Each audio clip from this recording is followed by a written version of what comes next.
And for our first predetermined topic, and if you guys have any topics that you'd like to have us discuss over the course of the week, just let us know down in a comment of any of our videos. We'll jot it down and we'll make sure to give you a shout out. The first topic of the week, Crisis on Infinite Earths movie, which was reportedly being developed over the last few months, which was kind of still being a little bit skepticized, if that's a word.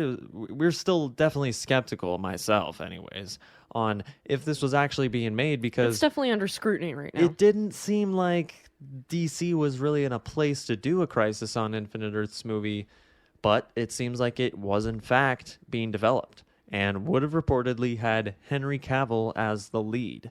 Eleanor, what is your thoughts on all of that? Well, first of all, I think that Crisis on Infinite Earths is a very interesting story. I was introduced to it when I watched it on the Arrowverse, and I always found it really interesting from there. Looked into it more, and I like the way it can kind of, narrow the universe a little bit, but also broaden it in a way, if that makes sense. It narrows it because the amount of worlds you have left afterward, there's not very many. But you get to see all these characters from all these different worlds, and you get to meet all these different villains and stuff, and everyone has to come together. And, I mean, God, it would have had Henry Cavill in it. That's what everyone's screaming for on the internet right now, is Henry Cavill here, Henry Cavill there, Henry Cavill everywhere. I mean, the people who really like The Witcher, they have their pitchforks out. They are ready to go to war to get Henry Cavill back, and then you have people who want him back in the DC universe. You have people who want him as James Bond.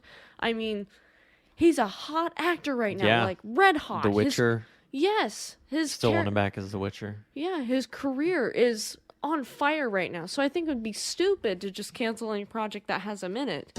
So I'm disappointed, but it's been a rough go for DC lately, DC fans. Yeah, it's been like, oh, so you're telling me I could have had all these things, that Marvel's getting all these things all the time, but, like, I could have had all these movies and you're canceling them? Thanks for telling me what the projects are while you're canceling them. Like, that only, like, it's like, oh, here's your wound, let's put some salt in it and rub it in there real good. It's like, if you're gonna cancel it, just don't tell me what it is. I'd rather not know what it is, because that just breaks my heart. Well, I disagree, because I personally would have rather known, in fact, what was going on behind the scenes. I really would love to see a documentary about all of the acquisition and the drama with not only this acquisition of WB Discovery, but also the AT&T merger and all of the drama with the Kevin Sujihara fallout and the Justice League reshoots. I think that would be an epic Discovery Plus, series. Listen here. So you're just going to call HBO it... Max. Yeah, here you go. So you call it the BS at WBD, because then you have all these acronyms, right? And everyone knows what BS stands for. So it'd be like, that's a good title for your documentary. There you go. I just made you $1 million. You can credit me. It's probably something that won't come out for another, 20, 30 years, because everybody's still attached. I was about to say, and all the BS is still happening. They have to finish the BS before they can write about the BS. But Crisis on Infinite Earths movie is probably a movie that every DC fan would want to see. And in the original comics, they were intending to bring all of the worlds together, because there's so much of a mess going on in the comics. There were so many different multiverses out there that it was just becoming so hectic and so messy. And in a lot of ways, that kind of reflects the DCEU. What's connected, what's not. Apparently, it all has been connected so far, but there hasn't been any really connective tissues over the last several films, really. Anything that's not Snyder, really. I mean, that's not necessarily true, I guess. There's some references here and there and other things. But Crisis on Infinite Earths movie, I definitely don't think they were in the right position, like I said, to do it. But that's kind of been WB's thing this whole time. But it sounds like it's not going to happen. At least this version. Now, with DCU and DC Studios, maybe it will. Maybe it will happen 10, 15 years from now, after 2 or 3 Justice League movies with either a new cast or the same cast, and maybe that's kind of their Infinity War Endgame, and they just don't want to rush it. Well, to play devil's advocate, it would also be a good way for you to tie up all these loose ends that are out there right now and reboot your universe and start it over and be able to establish who's in it, who's not, what's going on, who are our characters. Crisis on Infinite Earths would be a good way to be like, we're killing off these people, we're keeping these people. And it would make everything a lot less confusing because then you could recast people. It's like, no, no, no, that's just Earth 2 versions of this, you know? And I think it would just make everything a lot easier for people to understand.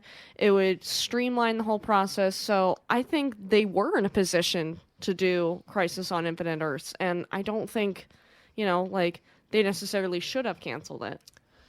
But what happens if the movie comes out? It's got a director, writer attached to it that, either is good or bad, but they don't have any sort of plan moving forward.